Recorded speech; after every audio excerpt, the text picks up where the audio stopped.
রাতের অন্ধকারে যখন গ্রাম ঘুমিয়ে পড়ে তখন জঙ্গলের গভীরে শোনা যায় এক অদ্ভুত শব্দ, যেন কেউ ফিসফিস করে বলছে, যেন কিছু জেগে উঠেছে।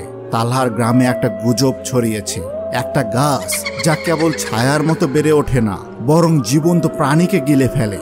কেউ বিশ্বাস করে, কেউ হাসে, কিন্তু যখন সত্য প্রকাশ পায় তখন একমাত্র তালহা দ্য গ্রেটই পারে সবাইকে বাঁচাতে।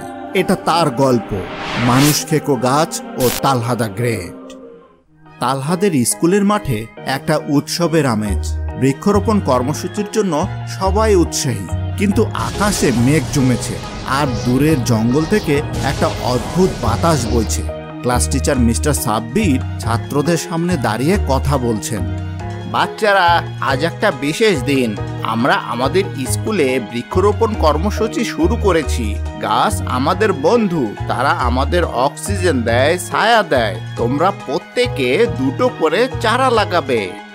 স্যার, এটা দারুণ খবর। আমি প্রস্তুত, কিন্তু গাছের চারাগুলো কোথা থেকে আসছে? ভালো প্রশ্ন তালহা। চারাগুলো শহরের একটা বিশেষ নার্সারি থেকে আসছে। দেশি বিদেশি নানা রকমের চারা আসবে। আল বিদেশি গাছ, এটা কি আমাদের মতো ভাত মাত খেয়ে বলো হবে, নাকি পিদ্দা তাইবে? সবুজ, মজা বন্ধ করো। এই গাছগুলো স্পেশাল। কাল সকালে চারা এসে যাবে। তোমরা নিজেদের ইচ্ছে মতো জায়গাতে চারাগুলো লাগাবে আর যত্ন নেবে, বুঝেছো? স্যার, বিদেশি গাছ হলে কি বিষাক্ত হওয়ার সম্ভাবনা নেই? আমি একটা ডকুমেন্টারিতে দেখেছি কিছু গাছ খুব বিপজ্জনক হয়। তালহা, চিন্তা করো না। নার্সারিওয়ালারা বলেছে এগুলো পরীক্ষিত। কাল এসে দেখো কত সুন্দর চারা। পরের দিন সকালে একটা ট্রাক চারা নিয়ে আসে স্কুলে। বাচ্চারা উৎসাহে ছুটে যায়, কিন্তু তালহার চোখ পড়ে একটা অদ্ভুত চারার উপর। তার পাতাগুলো কেমন যেন জীবন্ত, আর গোড়ায় একটা মুখের মতো আকৃতি। সবুজ, এই চারাটা দেখ, কেমন অদ্ভুত, তাই না? মনে হচ্ছে এটা আমাদের দিকে তাকিয়ে আছে। ওলে বাবা, এটা তো মানুষের ত্বকের মতো। আর দেখ, পাতাগুলো থেকে কেমন সবুজ বেরোচ্ছে। এটা কি সত্যিই গাছ? আমার মনে হয় এটা কোনো সাধারণ চারা নয়। চল স্যারকে দেখাই।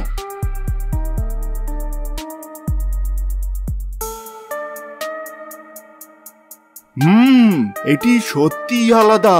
মনে হয় কোনো বিদেশি প্রজাতির। তালহা, তুমি এটার যত্ন নিও। দেখো, এটা হয়তো আমাদের স্কুলের গর্ব হয়ে উঠবে।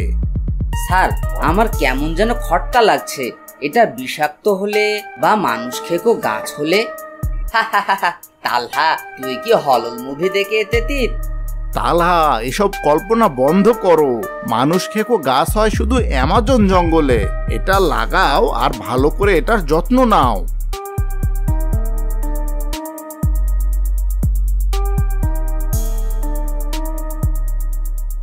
তালহা অনিচ্ছায় চারাটা নিয়ে স্কুলের বাগানের এক কোনায় লাগায়, কিন্তু তার মনে একটা অস্বস্তি রয়ে যায়। এরপর 7 দিন কেটে যায়। তালহার লাগানো গাছটা অস্বাভাবিকভাবে দ্রুত বড় হচ্ছে। এর ডালপালা সাপের মতো পেঁচিয়ে উঠছে, আর পাতাগুলো যেন ফিসফিস করে কথা বলছে। এই অদ্ভুত গাছটা দেখার জন্য স্কুলের বাচ্চারা গাছটার চারপাশে জড়ো হয়। সবুজ, তালহার গাছটা দেখেছিস? এটা তো অন্য গাছের চেয়ে দ্বিগুণ লম্বা। এটা কি জাদুকরি গাছ? আমার তো ভয় করতে। এটা যেন জীবন্ত। তালহাকে ডাক, এটা তার গাছ।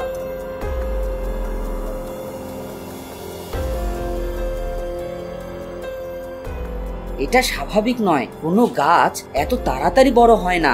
আমার মনে হয় এটা বিপজ্জনক। তালহা, তুই কি আবার ডিটেকটিভ হয়ে গেলি? এটা তো কেবল গাছ, হয়তো তুই ভালো যত্ন নিয়েছিস। না রাহাত, আমি একটা ডকুমেন্টারিতে দেখেছি অ্যামাজনে এমন গাছ আছে যারা পোকামাকড় এমনকি ছোট প্রাণীও গিলে ফেলে। এটা যদি সেরকম হয়। আরে, তালহার গাছ, এটা তো দারুণ হয়েছে। এত তাড়াতাড়ি বড় হয়েছে।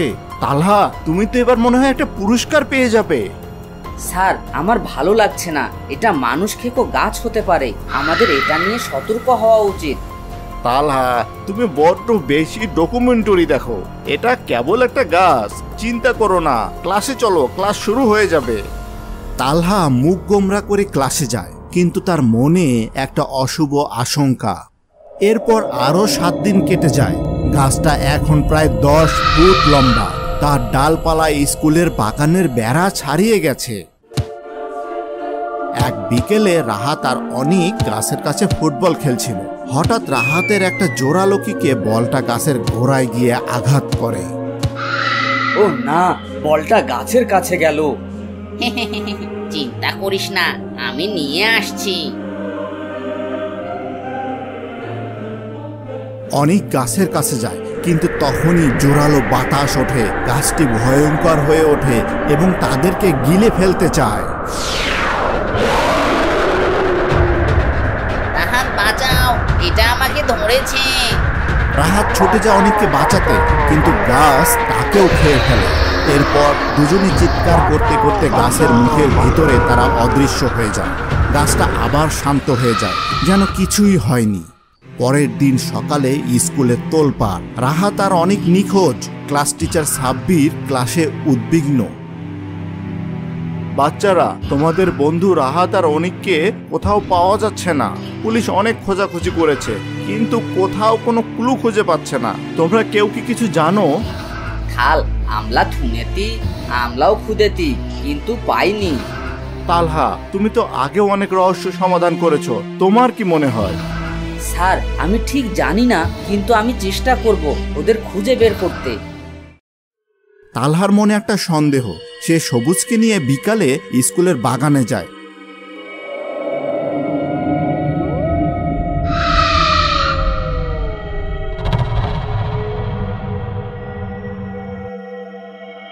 তালহা, এই গাছটা আমার ভালো লাগতে না।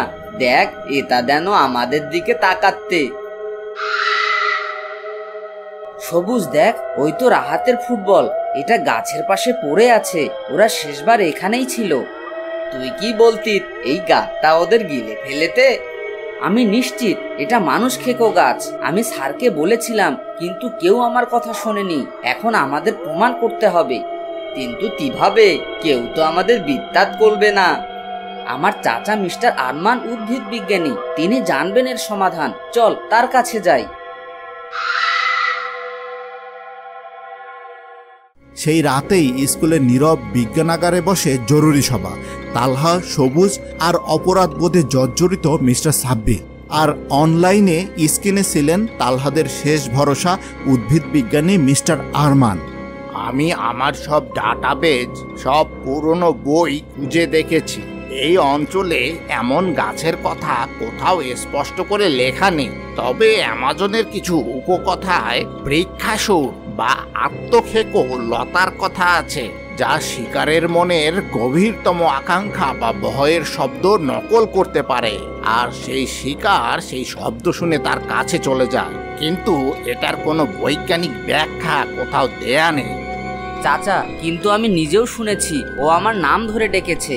রাহাতকে ওর মায়ের কণ্ঠে ডেকেছে। এটা শব্দ নকল করার চেয়েও বেশি কিছু। ও যেন আমাদের মন পড়তে পারে। তালহা তার পর্যবেক্ষণের কথা চাচাকে খুলে বলল। গাছের কাণ্ডের কাঁপুনি আর সেই অদ্ভুত গন্ধের কথা সব শুনে মিস্টার আরমানের চোখ জ্বলে উঠল। কাঁপুনি? দাঁড়াও, পেয়েছি। ওই অসুর বৃক্ষের একটি অনুরণ কেন্দ্র রয়েছে। এটাতেই ওর মস্তিষ্ক, কণ্ঠ ও হৃৎপিণ্ড সবকিছুই থাকে। এখান থেকে শব্দ তরঙ্গ ব্যবহার করে সে শিকারের মস্তিষ্কের সাথে যোগাযোগ স্থাপন করে। তার মানে ওকে হারাতে হলে ওই কাঁপুনি বন্ধ করতে হবে। কিন্তু কিভাবে? কোনো রাসায়নিক, কোনো বিষ, আমি যে কোনো মূল্যে সেটা আনতে রাজি আছি। না ছাব্বির সাহেব, বিষ বা রাসায়নিক ওর বাহিরের শক্ত বর্মে কোনো কাজ করবে না। আমাদের ওর সবচেয়ে শক্ত শক্তিকেই ওর সবচেয়ে দুর্বলতায় পরিণত করতে হবে। সেটা হলো শব্দ। কিভাবে চাচা? আমাদের এমন একটা শব্দ তরঙ্গ তৈরি করতে হবে যা ও নকল করতে পারবে না। একটা তীব্র, তীক্ষ্ণ এবং পরিবর্তনশীল ফ্রিকোয়েন্সি, যেটা নকল করতে গিয়ে ওর অনুরণ কেন্দ্র ছিন্ন ভিন্ন হয়ে যাবে। এই শব্দ তরঙ্গের আঘাতে ও দিশেহারা হয়ে পড়বে এবং যন্ত্রণায় নিজের শরীরের মূল প্রবেশদ্বার খুলে দিতে বাধ্য হবে। সেটাই হবে আমাদের সুযোগ। আর সেই শব্দ আমরা তৈরি করব কিভাবে? তোমাদের স্কুলের ফিজিক্স ল্যাবের সিগন্যাল জেনারেটর আর পাবলিক অ্যাড্রেস সিস্টেমের অ্যাম্প্লিফায়ার ব্যবহার করে। আমি তোমাদেরকে সব নির্দেশনা দেব, কিন্তু মনে রাখবে এই সুযোগ তোমরা একবারই পাবে। সেই রাতেই শুরু হলো এক অসম লড়াই। ঝড়ো বাতাসের মধ্যে তালহা আর তার বন্ধুরা স্কুলের স্পিকার ব্যবহার করে তৈরি করলো এক শব্দের ফাঁদ। সবুজ কাপা হাতে জেনারেটর চালু করতেই এক তীক্ষ্ণ শব্দ তরঙ্গ তৈরি হলো। গাছটি চেষ্টা করছিল সেই শব্দটাকে অনুকরণ করতে, কিন্তু সে পারছিল না। শেষমেশ দানব গাছটা যন্ত্রণায় ছটপট করতে শুরু করলো। একটা সময়ে গিয়ে সে তার ভিতরের বিষাক্ত সব তরল উগলে দিল, আর তার ভেতর থেকে ভেসে আসতে লাগলো শত শত কণ্ঠের এক ভয়ঙ্কর কোলাহল। কাজ হচ্ছে, ওটা দিশেহারা হয়ে পড়ছে।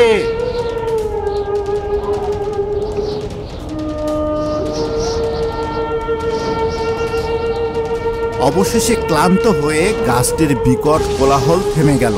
এক নীরব আর্তনাদ করে গাছটি তার দেহের মাঝখানে মেলে ধরল এক বিরাট গহ্বর। তালহা, এখন এটাই সুযোগ, যাও। হাতে ধারালো রড আর বুকে অসীম সাহস নিয়ে তালহা প্রবেশ করলো সেই ভয়ঙ্কর গহ্বরে। ভেতরটা ছিল দুঃস্বপ্নের মতো। আঠালো রসে জড়ানো অবস্থায় সে দেখতে পায় অনিক আর রাহাতকে, আর তাদের পেছনেই ধুকপুক করছিল গাছের নীল আলোকময় স্নায়ু কেন্দ্র। বাহিরে থেকে সবুজ চিৎকার করে জানালো যে জেনারেটর আর কাজ করছে না, সময় ফুরিয়ে আসছে। এক মুহূর্তের জন্য ভয় পেলেও পরক্ষণেই তালহা তার সমস্ত শক্তি দিয়ে রডটি গেঁথে দিল সেই স্নায়ু কেন্দ্রের ঠিক মাঝখানে। তালহাকে এক ধাক্কায় বাহিরে ছিটকে ফেলে দিয়ে গাছটি উগড়ে দিল রাহাত ও অনিককে। এরপর ধীরে ধীরে নিস্তেজ হয়ে একটি মরা কাঠের স্তূপে পরিণত হলো গাছটি।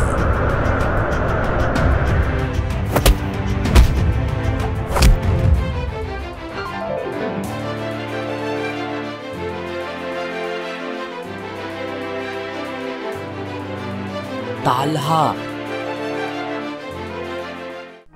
ঝড় থেমে গিয়েছিল। চাঁদের আলোয় তালহা তার বেঁচে ফেরা বন্ধুদের জড়িয়ে ধরল। এক ভয়ঙ্কর রাতের অবসান হলো। তালহা প্রমাণ করে দিল, বিপদ যত বড়ই হোক, বুদ্ধি আর একতা দিয়ে তাকে পরাজিত করা সম্ভব। সেই নক্ষত্র চারার গল্প স্কুলের ইতিহাসে এক কালো অধ্যায় হয়ে রইল, আর তালহার নাম লেখা রইল স্বর্ণাক্ষরে। তো বন্ধুরা, কেমন লাগলো আজকের গল্পটি? ভালো লেগে থাকলে একটি লাইক দিয়ে দাও, এবং পরবর্তীতে কোন গল্প দেখতে চাও তা কমেন্টে লিখে জানাও। নতুন গল্প নিয়ে দেখা হবে তোমাদের সাথে আবারও। সেই পর্যন্ত সবাই ভালো থেকো। Bye bye.